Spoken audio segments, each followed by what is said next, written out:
Hola, buenos días, espero que anden bien. Comenzamos la clase de neurodesarrollo basada en el libro Las bases biológicas del aprendizaje. Este video vamos a ver la primera parte del capítulo que tiene que ver con el desarrollo intrauterino.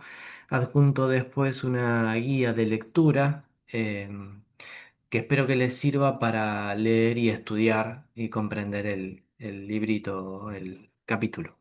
¿Sí? Comenzamos. Quisiera comenzar primero recordando la meiosis. La meiosis es el proceso por el que tiene como objetivo reducir a la mitad el número de cromosomas. Recordemos que las células tienen 23 pares de cromosomas, es decir, son diploides por esos pares. Y el producto final de la meiosis son las gametas que tienen 23 cromosomas que no son pares. ¿Sí? Por eso se dice que son células haploides. Las gametas se originan a partir de las células germinales. Estas células germinales se encuentran en las gónadas, que son los ovarios y testículos. ¿Sí? Producto de la meiosis se forman las gametas, que serían espermatozoides y ovocitos.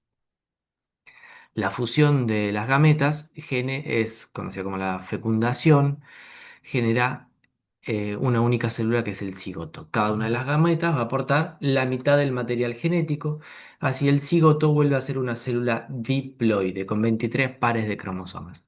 Acá observamos una foto de microscopía electrónica a la izquierda. Vemos una célula, el cigoto, que es una célula de gran tamaño. Todo ese tamaño es aportado prácticamente por el ovocito y tiene dos pronúcleos, un pronúcleo que es del ovocito y el otro que es del espermatozoide. ¿Sí? Este cigoto está rodeada por una zona pelúcida, está conformada toda esta parte blanca que se ve por glicoproteínas. El cigoto luego se va a dividir por mitosis, dando origen al embrión. La mitosis va a dividir al cigoto en dos células con dos núcleos, cada célula diploide. ¿Sí? La primera etapa del desarrollo se denomina segmentación. En esta etapa, el huevo cigoto se va a ir dividiendo por mitosis, es decir, se va segmentando. Van comenzando a aparecer, se van a multiplicando las células, duplicándose en cada etapa. Entonces aparecen dos células, 4, 8, 16, etcétera, para formar lo que se denomina mórula.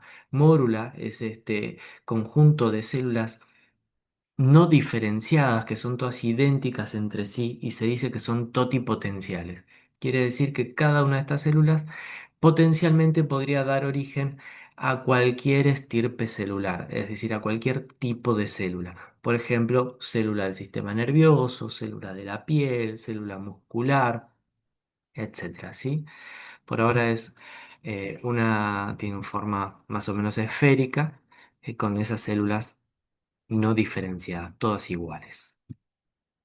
Acá hay un esquema de cómo se van multiplicando estas células y una fotografía también de microscopía electrónica de una mórula de un ratón.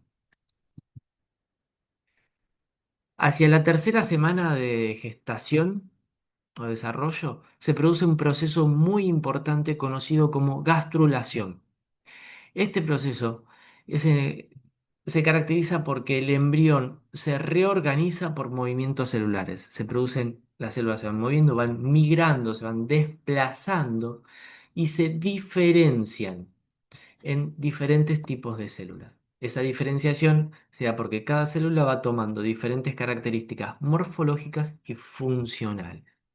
Es decir, ahora el embrión va a tomar una forma de disco y vamos a poder diferenciar tres tipos celulares. Un grupo de células se denomina ectodermo, que es esta parte pintadita de verde. El ectodermo que dará origen al sistema nervioso y a la piel. Otro grupo de células, el mesodermo, indicado acá, pintado en amarillo, dará origen a músculos, huesos, aparato circulatorio. Y otro grupo de células denominada endodermo, que dará origen al aparato digestivo, el respiratorio y algunas glándulas. ¿Cómo se origina el sistema nervioso? A partir del ectodermo, de las células del ectodermo, algunas de estas células migran hacia la línea media de este disco, ¿sí? Cuando migran van formando un pliegue y dos crestas alrededor de ese pliegue. ¿Sí? Estas crestas o cresta neural van a ir migrando, estas células van a seguir migrando, profundizando ese pliegue, generando un surco, y las células de la cresta van a permitir que ese surco neural se cierre formando un tubo, que se denomina tubo neural. ¿Sí? Este proceso de cierre de tubo neural es muy importante y ahora lo vamos a ir viendo. Ese tubo neural comienza a alargarse en dirección cefálica y caudal. Se alarga en dirección cefálica, es decir, hacia la cabeza, y forma primero tres vesículas que luego se subdividen, y estas vesículas son las que van a dar origen al encéfalo y a cada estructura del encéfalo que están detalladas en este cuadro a la derecha. En dirección caudal, es decir, hacia la cola o hacia los pies, se mantiene con una estructura, como una estructura delgada y va a dar origen a la médula espinal.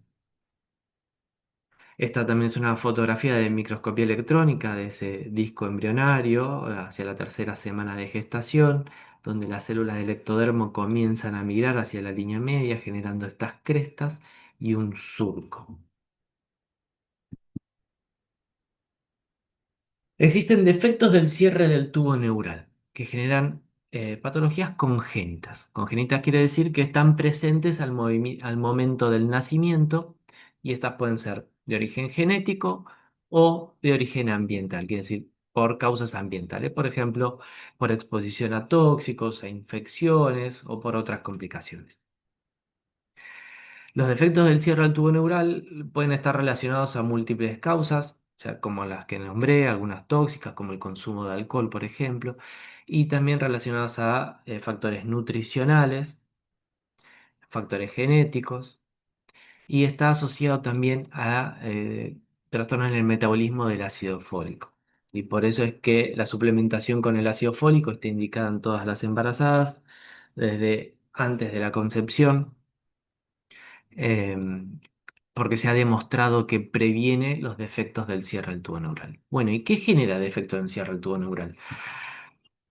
Puede generar desde complicaciones, desde patología totalmente asintomática y que sea un hallazgo en la vida adulta, o patologías que generan discapacidad motor e intelectual.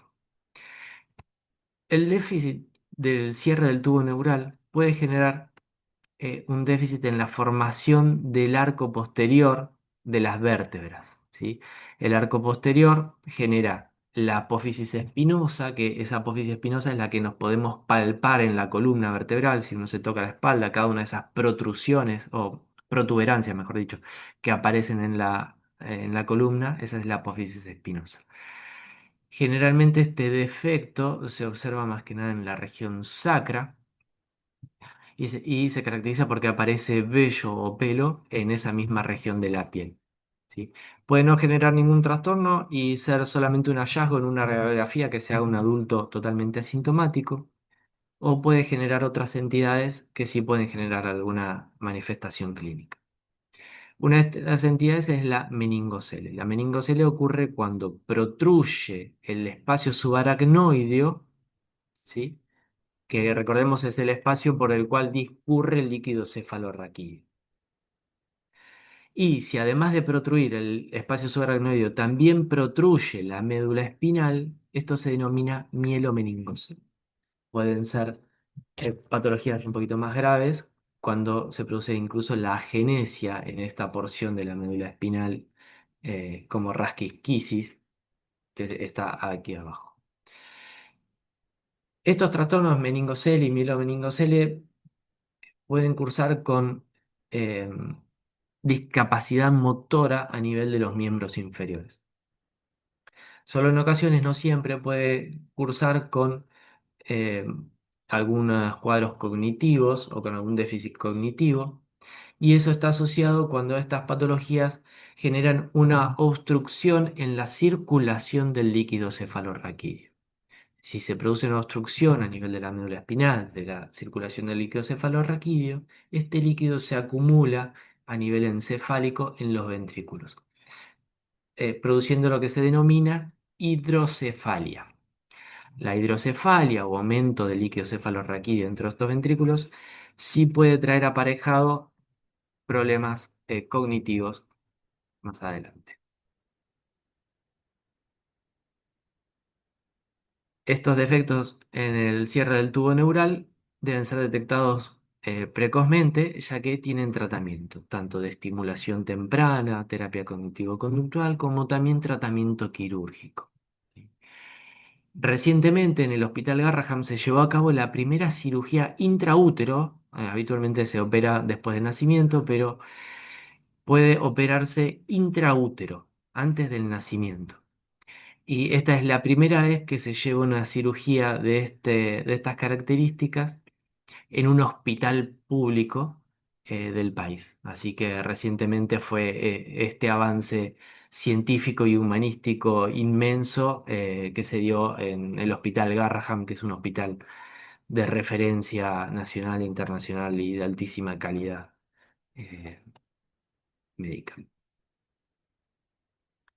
Bueno, vamos a abordar el desarrollo cerebral y prenatal. ¿Sí? Sabemos que el del desarrollo del cerebro durante el estadio prenatal se producen muchas neuronas a una velocidad muy alta. Se pueden producir unas 50.000 neuronas por segundo durante el desarrollo fetal. Se produce una enorme cantidad de neuronas y luego muchas de estas neuronas, como vamos a mencionar más adelante, pueden ir degenerando, disminuyendo su cantidad por apoptosis, que es un proceso fisiológico normal. El desarrollo del sistema nervioso está influenciado por múltiples factores genéticos y ambientales. Ambientales como nutrición, exposición a diferentes sustancias, factores sensoriales, hormonales. ¿Sí? La exposición a sustancias es muy importante, como por ejemplo el consumo de alcohol, de tabaco, de drogas de abuso, puede generar muchos trastornos del desarrollo del cerebro durante la etapa fetal. También las infecciones por múltiples microorganismos pueden generar algunos problemas. Se sabe que el sistema nervioso del feto es sensible a los estímulos externos a la madre. ¿Sí? Por ejemplo, se cree que su capacidad para aprender el lenguaje materno tiene que ver con poder percibir las palabras o el idioma ya desde la vida intraútero. Hay un mito también que se dice que en base a esto, a la percepción o a la sensibilidad que tienen los estímulos externos, que exponerlos a música clásica, a música de Mozart, puede desarrollar mejor el cerebro y hacerlos más inteligentes. Bueno, eso es un mito, no tiene ninguna, dice, validez científica, no se ha demostrado, perdón, no se ha demostrado que exponerlos a música clásica los haga mejor, más inteligentes o con otra capacidad intelectual. Sí, puede estar relacionado quizás a la tranquilidad o al placer de la madre.